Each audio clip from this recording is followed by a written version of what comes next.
Alors, je vais vous présenter mes invités.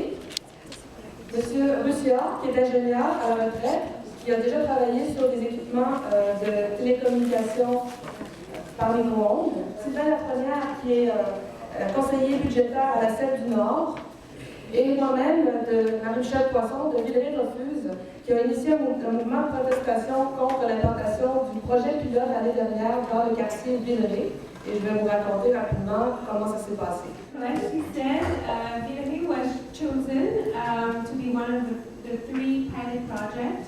It started last year. Marie-Michel got a letter saying that she was chosen and would get smart meters installed into her home. She wanted to refuse.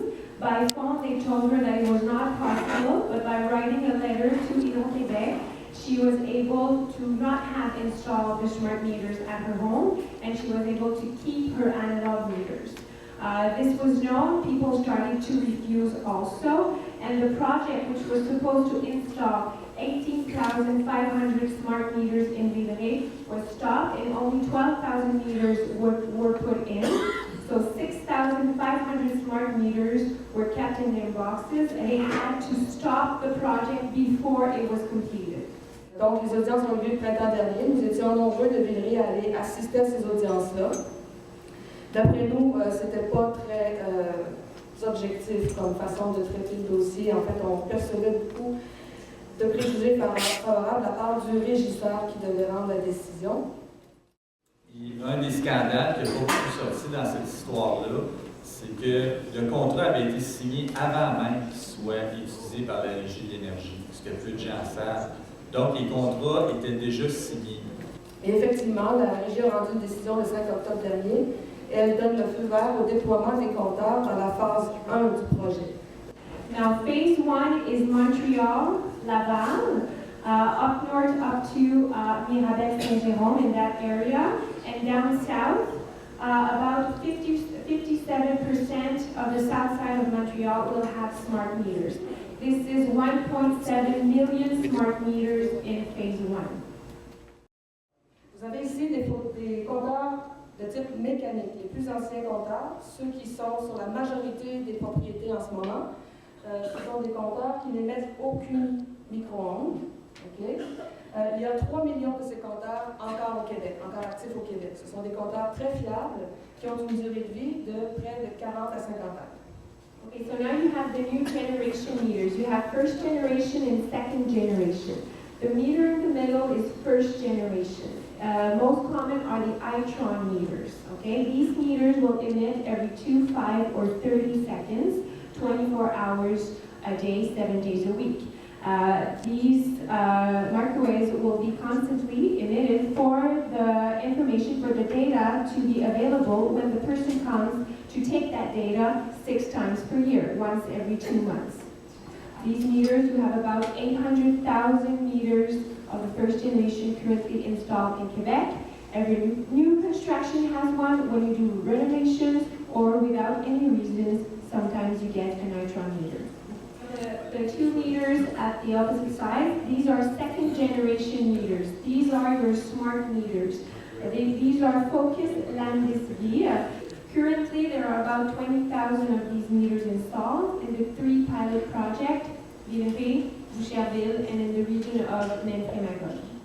Ce sont des compteurs qui émettent constamment pour communiquer à l'autre compteur qui est à côté, à l'autre compteur et ainsi de suite pour créer un réseau maillé.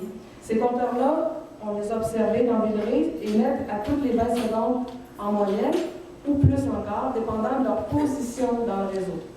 Okay, c'est important. Donc, ces compteurs-là, pour le moment, il y en a seulement 20 000 installés dans les projets pilotes. On espère qu'il n'y en aura pas d'autres. L'entreprise a choisi de déployer une infrastructure de mesurage avancée qui requiert l'installation de 3,8 millions de compteurs de nouvelle génération. Alors, ça vous donne une idée d'ensemble du projet, avec une vision peut-être un peu idéaliste là, de la part d'Hydro-Québec. Nous, ce qu'on va faire essentiellement ce soir, c'est donner plus de détails et peut-être aussi des informations qui vont justifier pourquoi il y a raison de s'inquiéter. Donc, un premier tableau ici pour vous montrer que tout ça ne se fait pas par magie. Il y a bien sûr tout un système sans fil qui fonctionne par micro-ondes. And these microwaves, we are very we are more and more exposed to these devices, to these kinds of technologies, and what happens is a cumulative effect. And these smart meters will add to this, because also they are in our homes or on our homes, and so they will add to this electromagnetic pollution. And what now the science is proving is that this effect may cause cancer and other diseases. We also now have ES for electrosensibility, and more people suffer from this condition, which is actually an allergic reaction to all these microwaves. The most common symptoms will be headaches, tinnitus, and insomnia, but you can also get vertigo, heart palpitation, skin rashes, and others.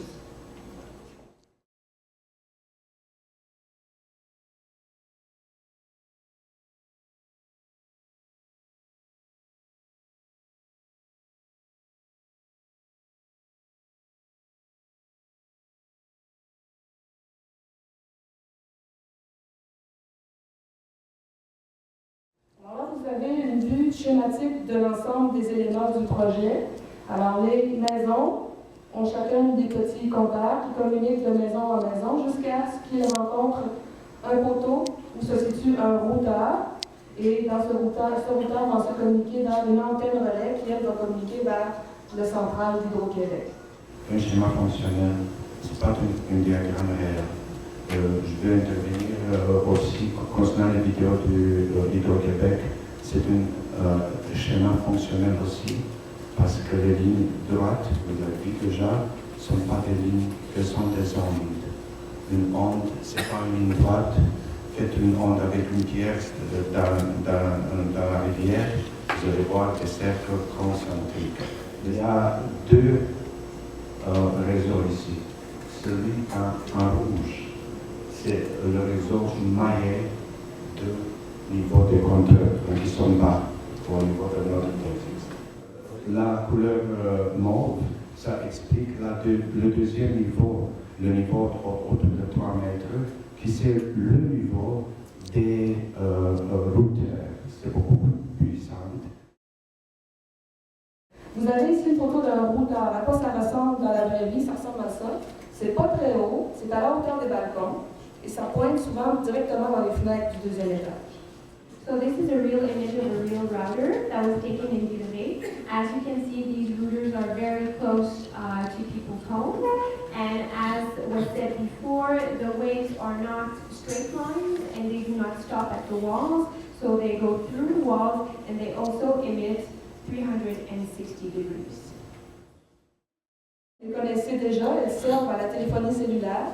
Mais vous pouvez déjà imaginer qu'avec 1,7 million de compteurs de plus sur le territoire de la communauté urbaine de Montréal, une prolifération donc d'antennes pour recevoir les signaux des compteurs et des routeurs. So not only you have the smart meters, you have the routers, but then you're going to have your collectors to take for the data system. So you will get more of these antennas. You had first on a hospital, and then you have also had on a church.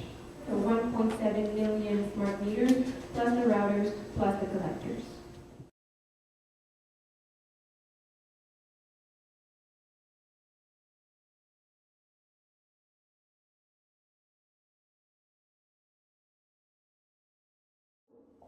Le tableau qui est fourni actuellement par Hydro-Québec, où on vous donne une comparaison entre les compteurs et les différents appareils que vous retrouvez dans votre vie de tous les jours, un four à micro-ondes, un téléphone cellulaire, un ordinateur ou encore la moyenne des ondes ambiantes. Remarquez bien, c'est marqué exemple de mesures ponctuelles.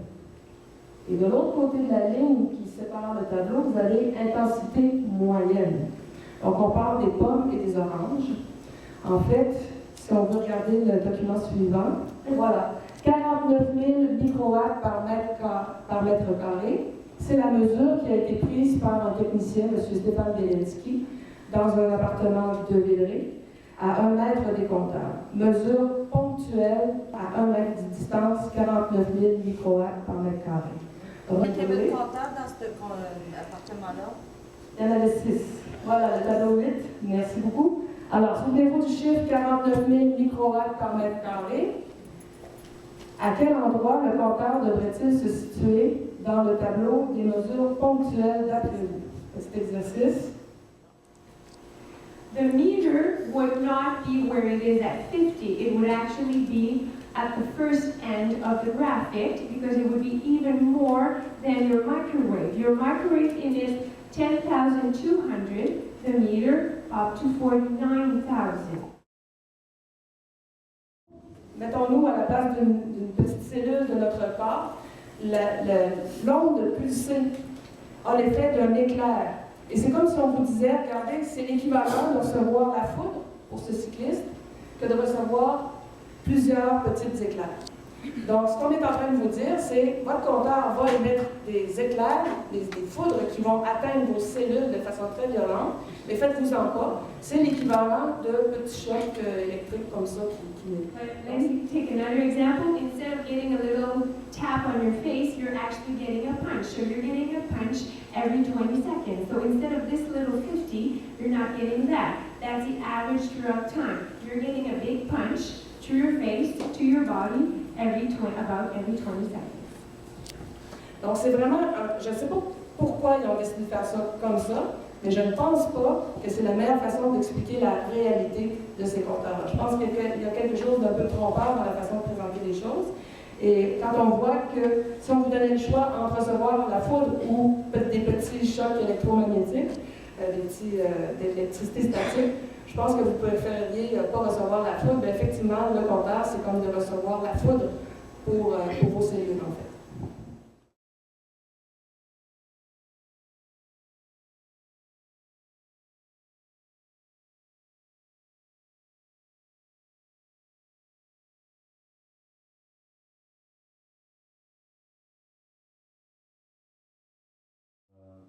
Maximum permissible exposure. On ne peut pas être plus près de ce compteur-là que 20 cm. Dans 20 cm, c'est un rayon dangereux. Pour le cellulaire, c'est 2,5. Donc, la même commission, FCC, Federal Commission of Communication in the States, la Commission fédérale de communication, c'est FCC, la même qui recommande le 2,5 cm. Donc, on arrive à une puissance de compteur beaucoup plus qu'un cellulaire. Pour montrer à quel point Hydro-Québec peut être négligent, regardez ce qu'on vous a fait parvenir dans le fascicule Hydro-Contact. So this is actually an employee of Hydro-Québec who has his head right next to the meter. And as safety measures, you have to be at least 20 centimeters from that meter. Du rêve, on passe maintenant au cauchemar. Donc ça, c'est le cauchemar de M. Lepage avec 6 compteurs dans sa cuisine. These are just a couple of pictures to show you what happens in reality where these meters are. M. Brunet avait 4 compteurs dans son appartement, un 2,5. 4 meters in his kitchen, 1 week at the hospital for heart palpitation after they were installed.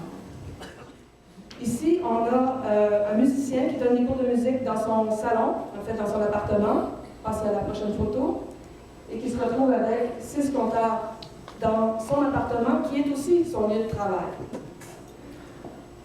53 meters together, and as you remember in the FCC regulation, one of the safety measures but that these meters should be installed just one by one and should not be regrouped like that, and here you have 53 together.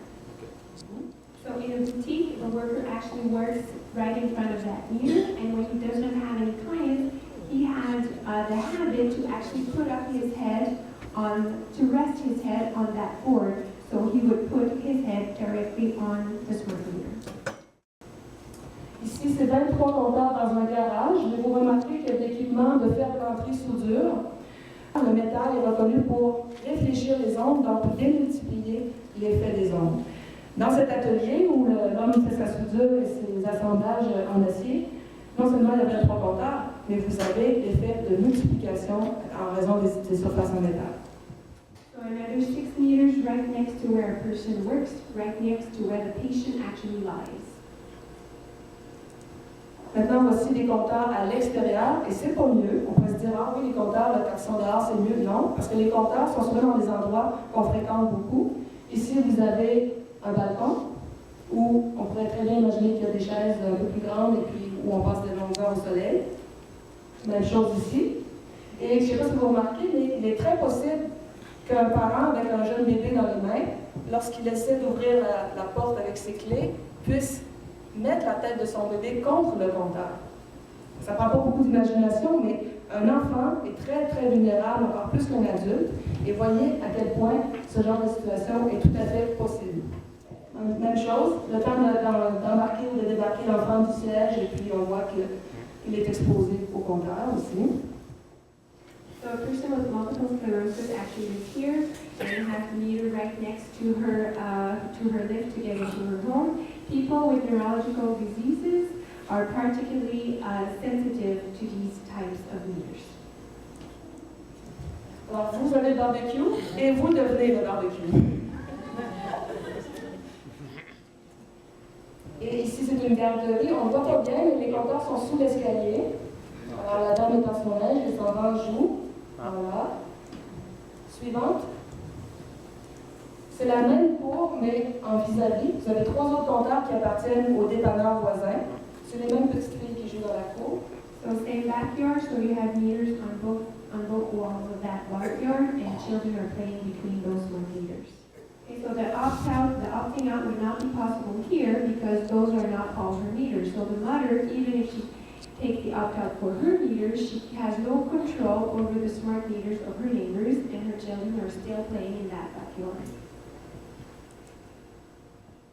Sur la question du ce qu'on appelle le opting-out ou la question de l'option de retrait, encore là, les décisions ont été décevantes. Parce qu'Hydro-Québec a dit dans son dossier qu'il n'y avait que 700 cas de compteurs regroupés. Je ne sais pas qu'est-ce qu'ils ont compté quand ils parlent juste de 700. On me dit que c'est peut-être les chambres, là, un peu dans l'exemple de la coop, qui avait 59 compteurs. Là. Mais c'est clair que si on compte tous les logements où il y a 400 compteurs dans une pièce, des choses comme ça, on arrive à plus que 700. En prétextant de ce chiffre-là qui est probablement sous-évalué, la régie a pris aucune décision pour aider les gens qui ont des compteurs regroupés. Au contraire, ça va être extrêmement difficile de s'en sortir. Il va falloir que vous soit négociez avec votre propriétaire, soit négociez avec vos autres colocataires dans l'immeuble. Ça va devenir à peu près impossible parce qu'ils ont gardé le principe du client. Donc, ce n'est que le client qui peut prendre une entente avec Hydro-Québec pour dire « moi, je ne veux pas du compteur à distance ». Fait qu'il faudrait que vous entendiez avec vos 3 voisins ou avec votre propriétaire pour que tout le monde accepte de ne pas l'échanger puis de partager la facture, ce qui va être à peu près impossible à faire.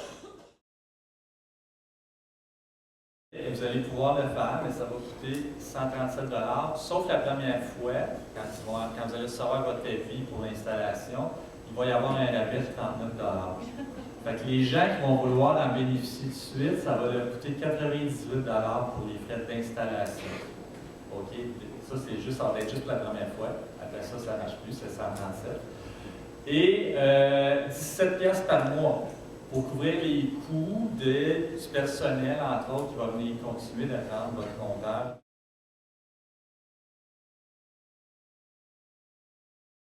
Premièrement, les compteurs mécaniques qu'on avait, ils disent qu'il n'y a plus un fabricant qui en fait, ça ne se fait plus, donc c'est pas ça qu'on va réinstaller de toute façon. Okay, ça c'est clair dans leur décision, c'est ce que la régie a accepté. Mais c'est faux, ça se fabrique encore. Moi, je sais, là, mais encore là, la régie a donné raison à Hydro-Québec.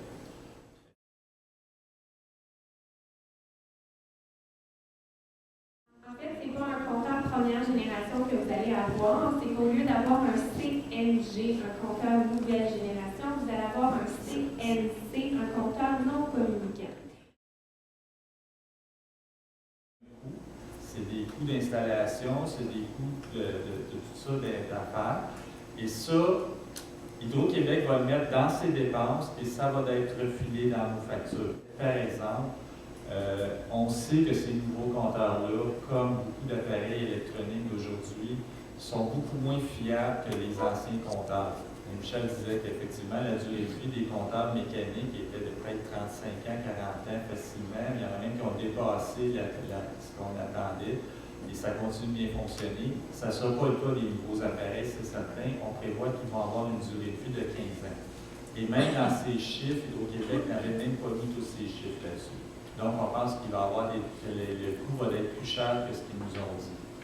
Autre chose très importante qui va tout de suite avoir un impact, ces compteurs-là peuvent prendre, contrairement aux anciens, la durée de votre consommation presque à la minute près, à la limite, si on veut pousser jusque-là.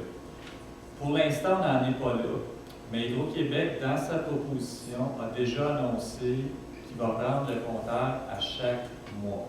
Mais sur votre facture, on a tout le monde une consommation qu'on appelle du bloc patrimonial, ce qui vous donne droit à 30 kWh par jour de consommation à un prix que tout le monde paye le même. Et si vous dépassez ça, ça vous coûte plus cher. Quand les employés d'Hydro venaient aux 2 mois, ils faisaient une moyenne. Mais déjà, il faut donc s'attendre à ce que, par exemple, dès les premières années, à ce que ça coûte plus cher l'électricité, particulièrement à la fin de l'hiver et au début, quelque part à l'automne. Parce que là, on va être juste sur un mois. Fait qu'avant ça, on pouvait faire baisser notre moyenne quand on passait de mars à avril ou d'avril à mai, parce que le mois était plus chaud, ça permettait de baisser, mais là, ça ne sera plus le cas. Donc déjà, là, on prévoit qu'il y a au moins 2 fois dans l'année où il va y avoir, ça risque de vous coûter plus cher l'électricité. Et il n'y a rien qui empêche, à un moment donné, qu'Hydro-Québec, on pense que là, pour l'instant, ils disent qu'ils ne veulent pas le faire, mais c'est certain qu'un jour ou l'autre, ils vont dire, maintenant, on veut le prendre à chaque jour. Et là, pour prendre mon exemple, les 5 jours d'hiver qui vont faire très froid, ils vont vous coûter plus cher. Donc, c'est ça qui va venir. Ce n'est pas le cas tout de suite, mais on pense qu'ils vont en venir là à un moment donné. People in phase 1 have to pay when people elsewhere, if you're not in the region, will not have to pay. So because phase 1 will start right now up to 2014, and then they will start elsewhere. So you're going to start to pay a couple of years before other people will start to pay. So they're looking into trying to appeal on that argumentation. Ça peut être possible qu'on fasse un recours collectif à ce moment-là pour tous les gens qui seraient pénalisés ou qu'une personne, dès le moment où on va recevoir les frais, puisqu'elle va se faire demander de payer leur plaignant, qu'elle conteste ça en disant « Écoute, moi tu me cherches ça alors que tu ne peux pas le charger à quelqu'un qui est à Telford Mines. » Okay? Fait que ça va passer soit par une contestation à la Régie de l'énergie ou un recours collectif, mais on regarde cette possibilité-là. On a quand même gagné que même si la Régie a donné raison et permis l'installation des compteurs, ils se sont gardés un regard de dire si à un moment donné il y a la nouvelle preuve au niveau de la santé, on peut réutiliser le dossier. On a eu plusieurs cas de personnes qui ont éprouvé les symptômes depuis l'installation des compteurs et ces cas-là ont été référés à des médecins de santé publique qui sont en train de documenter, de faire une recherche, de faire une étude qui sont en train de documenter les effets sur la santé.